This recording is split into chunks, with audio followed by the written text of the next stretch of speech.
Willow, weep for me. Willow, weep for me. Bend your branches down along the ground and cover me. Listen to my plea, hear me, willow, and weep for me. That means that you want someone to understand your sorrow, that you want some compassion, you want some understanding, you want some affirmation of your pain. It's a cry for help. Where I'm from in Ghana, when you arrive, they say you are welcome. And so for me, just the phrase welcome back, it announces an arrival, you know, and I feel like I have arrived in my life.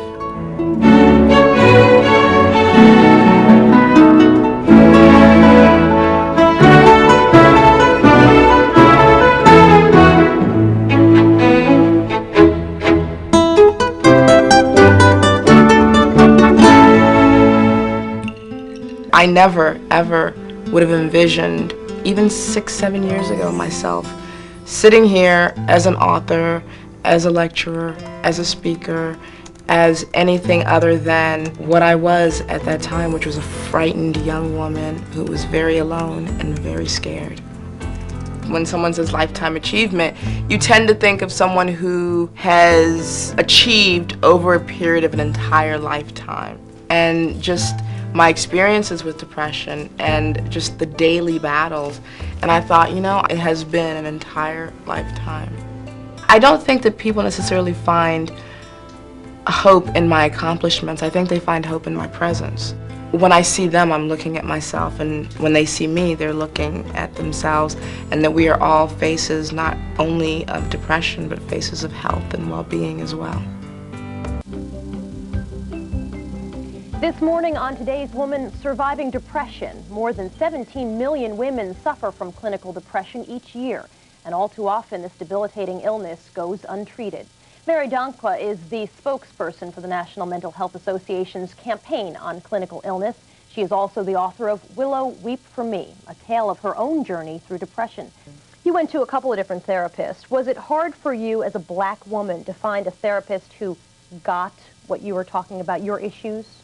You know, I think that as a black woman, it was difficult because there's certain individual expectations and there's certain societal expectations of black women, namely strength and a certain stoicism. So it was difficult for me. In other words, people think, hey, stop complaining. How bad could you have it? Just get over it. Basically. I think that they believe that for everyone who suffers from depression, but for black women, I think historically in this country, we've had this image of being caretakers. And so to be unable to take care of yourself and to be unable to really deal with your own problems is a true weakness, I believe, in some people's eyes for a black woman. You can explain and describe the pain until you're blue in the face, but people have no... Mary Dankwa was born in Ghana. She's lived with depression for 10 years and recently wrote Willow Weep for Me, a black woman's journey through depression.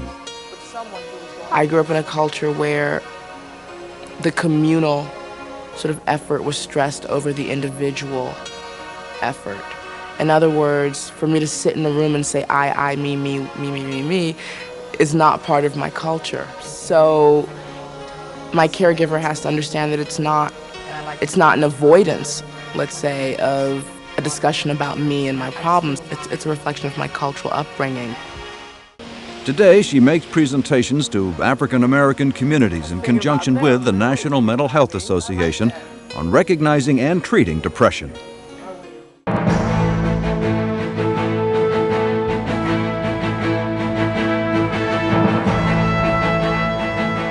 On this final weekend of Black History Month, some inspiring and powerful voices.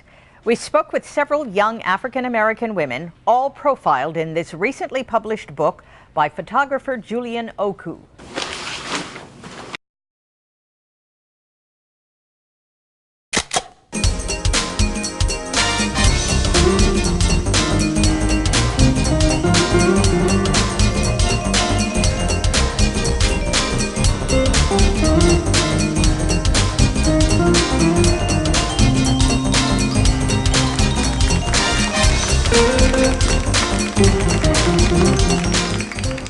and welcome to Our Voices. I'm Bev Smith. Meet our guest. Say hello to Mary Danquois. She's a journalist, a performing artist, and a single mom who suffered from episodes of clinical depression for all of her adult life.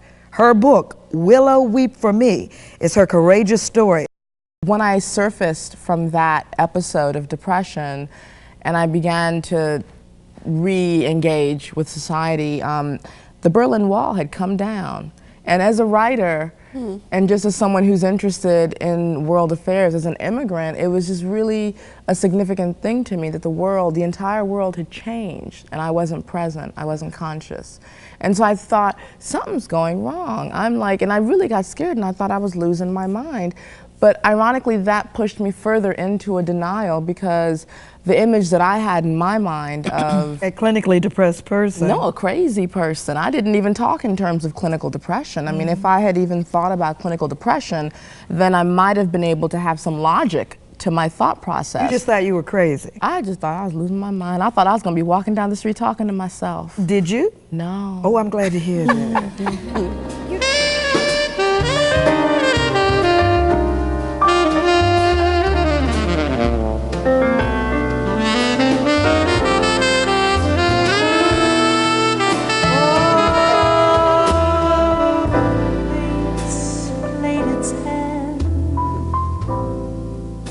Offering choices that I'm just... I think a lot of us grow up being told, don't say this, or, you're not allowed to speak something that has been, done to you when it's something that is horrible, that is abusive. Whatever it is that you're keeping secret, and so many women have so many of those secrets. The defense mechanisms that have been developed, that sort of tight-knit community, that survival mechanism that insists on equating stoicism with strength. I think that that's something that has been necessary in the past. It has been very necessary in the past. When you look at what we as a group of people collectively have had to deal with. I mean, who could survive through that? Through the depressions, through therapy, I've learned to speak out. A world-renowned author helps break the stigma of depression. Even though clinical depression is a major health issue, a lot of people are still ashamed or embarrassed to talk about it. For African American women, it's been even harder to break the silence. But one writer and journalist is leading the way. For most of my life, I've nurtured a consistent low-grade melancholy. I have been addicted to despair. Mary Danquois wrote those words in a book about her lifelong battle with clinical depression. I prolonged the pain with silence, mostly because I was afraid of being misunderstood or ostracized. At readings of her book, Willow Weep for Me, she's finding women around the country identify with her experiences. Black women are supposed to be strong, caretakers, nurturers. It seemed that suffering for a black woman was part of the package. Mary's story, her own successful navigation through clinical depression, carries a positive message. Through the depressions, through therapy, I've learned to speak out, to claim the life that I want, and to cherish the people with whom I choose to share it. Having lived with the pain, having felt, heard, seen, and tasted it, I know now that when you pass through it, there is beauty on the other side. Mary Danquois' work has been recognized by the Washington Post, the Village Voice, and a host of national publications. Willow, weep for me. Willow, weep for me. Bend your branches down along the ground and cover me. Listen to my plea, hear me, willow, and weep for me. That means that you want someone to understand your sorrow.